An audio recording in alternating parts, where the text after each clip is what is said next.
Hi everyone, I'm back with another video. I wanted to share with you the making of some tags with some napkins. So I did use this one.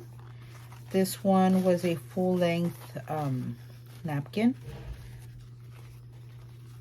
There it is, kind of wrinkled.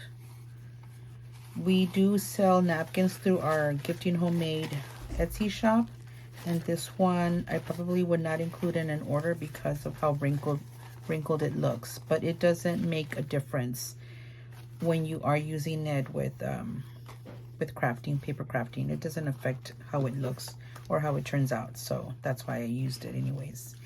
But these are the tags I made. Oops, I think my little sticker came off. I'm gonna have to use something stronger than that.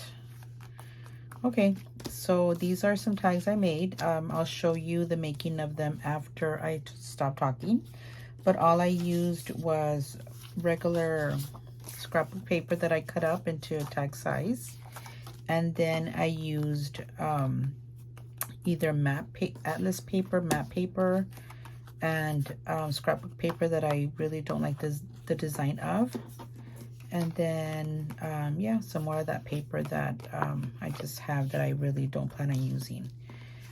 And then on this one, I did use book print. So something like that.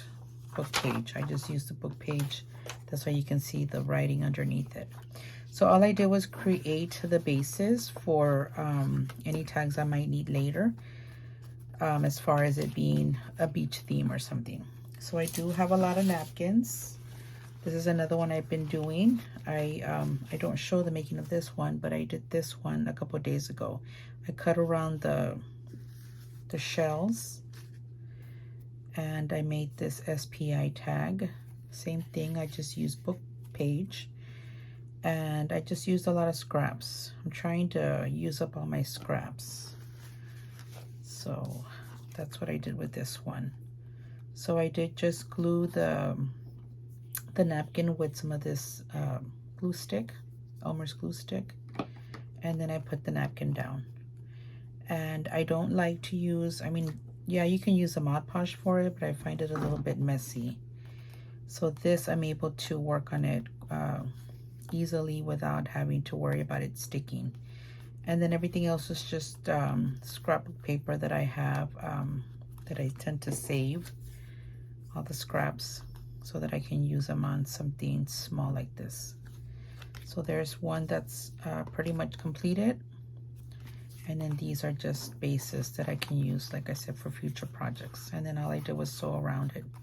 Okay, so I'll be sharing how I put them together after I stop talking. I just wanted to share how easy they are to complete. And that's it. Thank you.